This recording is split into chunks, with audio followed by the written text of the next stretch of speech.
আচ্ছা ভাই, এখানকার আপনাদের প্যাকেজটা কি গরু মাংস?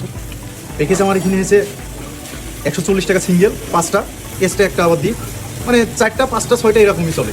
মাংসের স্বাদ কেমন এখানকার আপনার কাছে?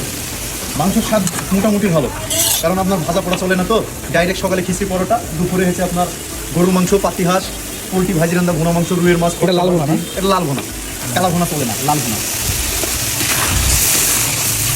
আপনার আমার ভাতের কাস্টমার প্রচুর, ভাজা পোড়া করে নিত ওই কাস্টমার, এই সময় একটু ফাঁকা থাকে দোকান, হ্যাভি ভিড় ছিল খানিক আগে। আপনার এক করে মাংস থাকে, নামতে নামতে নামতে একটু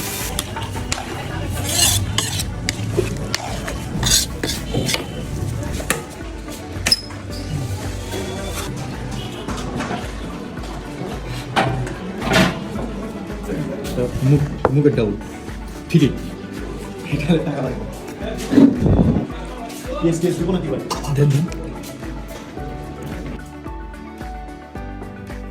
মাংসের গ্রেভিটা দেখেন, এত সুন্দর সুন্দর পিস দিছে, সলিড মাংসের পিস অনেক বড় বড় ছিল। আমার তো আর তর্স হচ্ছিল না আমি কখন খাওয়া স্টার্ট করব।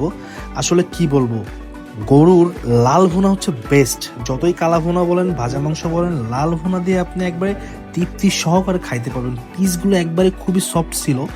আর আমি যে এইখানে এত সুন্দর একটা খাবার পাবো আমি নিজেও কল্পনা করি নাই। আপনারা যদি বিশ্বাস না হয়, একবার অন্তত এখানে এসে তোতার হোটেলে এই গরুর লাল ভুনাটা খেয়ে দেখতে পারেন। কোথায় কাজে যদি মিল না থাকে অবশ্যই আপনারা লাইক কমেন্টে আমাকে জানাবেন।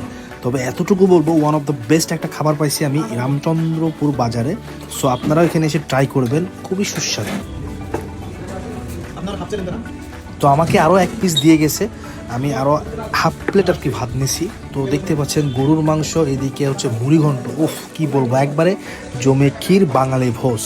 সো আপনারাও ট্রাই করবেন, অবশ্যই আসবেন এখানে, যারা আশেপাশে থাকেন অবশ্যই আসবেন। আর ভিডিওটি ভালো লাগলে অবশ্যই শেয়ার করবেন। নেক্সট কোনো ভিডিওতে আবার দেখা হবে। আজ সজি, বাই বাই।